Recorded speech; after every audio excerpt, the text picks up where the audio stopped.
Are you confused about Tyrant, Overlord, red buff, blue buff in Honor of Kings? Don't worry, let me teach you all about these objectives in HOK. Let's go. Okay, starting off with the buffs in Honor of Kings, yes, this is also considered an objective of HOK because you have to defend it or you have to invade the enemies. Primarily, you have two buffs, which is the Crimson Golem, which is also known as the orange or red buff from other games, or you have the Azure Golem, which is known as the purple buff or the blue buff in other games as well. So for the red buff or Crimson Golem, all your basic attacks will slow enemy for 15% that can be stacked twice and deals true damage. It is super good for junglers early clear, junglers early ganks, or even marksmen in the mid to late stages of the game to apply and kite the enemy and really shred them down. Okay, next up, the Azure Golem, or known as the blue buff. It provides you with 20% cooldown reduction and a lot of mana regeneration. So it is super important for junglers who rely on spells such as Levi, Luna, Jing, to really secure this buff because it really affects their clear speed and how fast they can farm, right? So this is very important. So both the Azure Golem and Crimson Golem, they last for 70 seconds after you kill them, right? And the refresh time of it is 90 seconds. So if you have info on the enemy's buff respawn timer, you can plan invades or know where exactly is the jungle pathing towards next. If they start towards the bottom side, then they will end at the top side. Vice versa. So you can also have like a small tip whereby when the enemy buffs are taken down, pre 15 seconds of it being spawned again, there will be a timer on the enemy buff. Okay, next up, let's talk a bit more about early game objectives that you should be fighting around pre 4 minutes. In the Clash then you have this thing called Primal Portal. Inside this portal, there is a Space Sprite. Taking down the first Space Sprite activates the teleportation portal that allows you to teleport to your teammates or back to your lanes or your jungle. You can teleport to minions or towers. So it's exceptionally important in the early phase because it respawns every 60 seconds. So pre 4 minutes, you will see a lot of fighting happening around Clash lane. Okay, there's also another very important objective in the farm lane that you should be focusing on. It is this Firehawk over here, this bird. Once you take this down, it will no longer spawn in the game anymore. It is a one-time objective only. Killing it grants you gold and it grants your team 100 gold to be shared among each other. So roamers, mid laners, you will want to prioritize your first wave and rotate to the farm lane to secure this objective, depending if you can win the 3v3 or secure the priority. There is also another way that you can do if you do not want to start the mid lane on the first wave. You can also allow the roamer or be the roamer to start level 1 with your marksman, 2v1 the enemy, fast push the wave, and secure the Firehawk so you can actually benefit off of the first map objective. Okay, and extra info. Pushing towers in the early game is extremely difficult pre 4 minutes because of the tower shielding mechanism that they recently introduced. So how do you expand your lead in the early game, pre 4 minutes? It is to secure your own jungle objective and the enemy jungle monsters. So refer to this triangle in the Clash lane and this triangle in the farm lane. So for mid lane and jungle, your objective as well, once you clear all your own resources, you want to gank the enemy or to steal away their camps. Now for the question that everyone keeps asking, should I go for Tyrant or should I go for Overlord in the first 4 minutes when they spawn? A simple answer will be always go for Tyrant if your team can fight the 5v5 or if you can rush it before the enemy finds out. So why do we always go for Tyrant instead of Overlord? Okay, first you have to know what does Tyrant do and what does Overlord do. Tyrant provides you a damage buff that gives you a very strong combat ability and allows you to push waves very quickly. So for Overlord, it gives you wave control. It helps you push out the side wave, which you don't really need in the early game. So if you have the Tyrant buff, it allows you to team fight stronger. It allows you to push waves faster for rotations. Hence why Tyrant is always prioritized at the 4th minute mark. Now that you understand the effects of Overlord and Tyrant, taking Tyrant will always be the priority at 4th minute mark unless the enemy is stronger than you in team fights in the early game, which you have to avoid. So what can you do if you cannot fight for the Tyrant? You can always steal the enemy jungle monster like buffs on the opposite side of the map to regain some gold if you cannot fight for the Tyrant. The priority for the 4th minute mark objective will be Tyrant, into buff, into Overlord for tank junglers, or for assassin junglers, you can prioritize buff first before Tyrant, then Overlord, because your power spike is later compared to strong early game tank junglers. Now, for the mid to late game objectives, at 10th minute, you will see Shadow Tyrant spawn onto the map.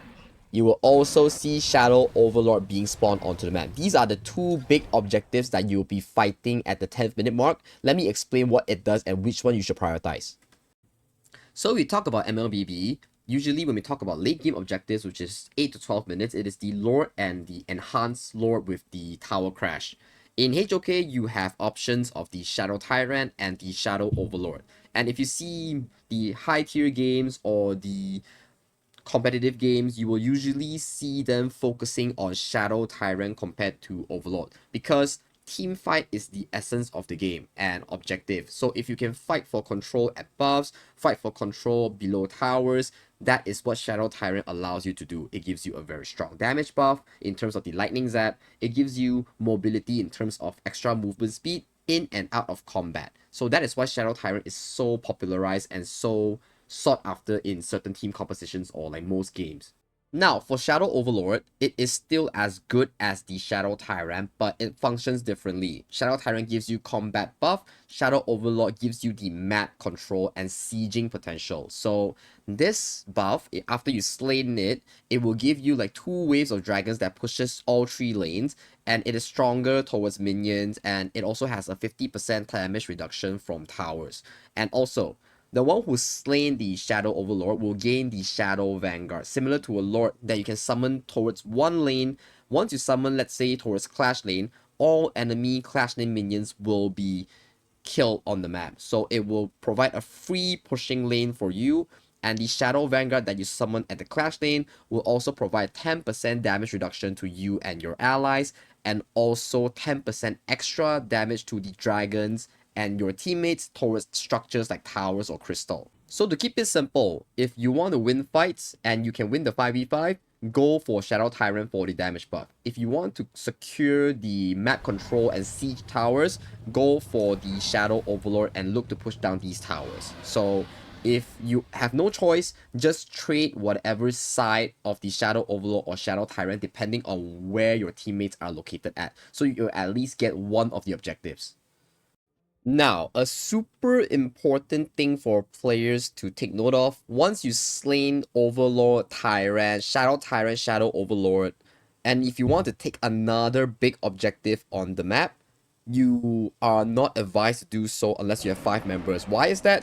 Check out this specific line here called Primal Bond. So all these objectives, they have Primal Bond, and once you get affected by Primal Bond, you deal 60% lesser damage to the objectives, which is the Tyrant, Overlord, or Tempest Dragon. So keep in mind, once you're affected by Primal Bond, they also do extra damage to you. So once you secure one Tyrant, don't look to secure immediately the next Overlord or the next Shadow Tyrant, Shadow Overlord, because it will heavily affect your clear time on how long you take to take them down. So if you really want to do Shadow Tyrant immediately to a Shadow Overlord sort of rotation, make sure you are doing it as 5 members instead of solo, because it will take a long time and you might even die to the Shadow Overlord due to Primal Bond. Okay, now for the final objective in the game, this is the game-ending objective known as the Tempest Dragon. It provides you with so much combat stats and so much tower sieging potential that can potentially end games that are around 20 to 25 minute mark. So this is exceptionally important, and it spawns at 20 minute.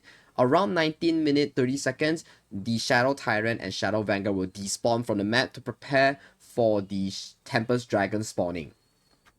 On a side note, Tempest Dragon spawns randomly on top or bottom side. Around 19 minutes 30 seconds, you will see it spawn on either side. You will see the small icon, so take note of that. And what makes it so broken after getting this buff? In terms of combat power, it gives you a very thick shield that absorbs physical magical damage that regenerates outside of combat. So for example, I have the shield, it gets removed, it gets taken down, it gets worn off by the enemy, I get out of combat, I get the shield again. So it's insanely broken. And a more broken mechanic, you will get the lightning zap. This lightning zap does true damage to the enemy's health every few seconds, so it's exceptionally OP in taking out tanks, minions, or monsters. And when you talk about sieging, this is the true core of Tempest Dragon. You will spawn 3 waves of Tempest Dragon in all 3 lanes, and those dragons does more damage to the turrets, and it also stuns structures like towers and also crystals. So it's super good when they talk about like diving the enemy once the Tempest Dragon has reached the tower. Few things that you really need to remember when taking objectives or Tempest Dragon. Sometimes they will knock you up, and knocking you up locks you away from using your Smite or Retribution. So keep that in mind. That may be an angle for you to look out if, let's say, someone wants to come in for a steal. And also, whoever that has been damaged by the Tempest Dragon while doing the objective will receive a 50% reduction in their healing or lifesteal. So keep that in mind. And that's all you need to know about the objectives in Honor of Kings from early towards the later stages of the game. My name is Sagi, an English content creator for Honor of Kings and also a caster. Sorry for not uploading for so long because I was busy with KWC 2025, which just happened back in Esports World Cup. I was one of the casters and I met a lot of amazing individuals. But yeah, hope you like this video and I'll see you in the next video when we talk about potential rotation macros that we can learn about every role. Okay, see you guys.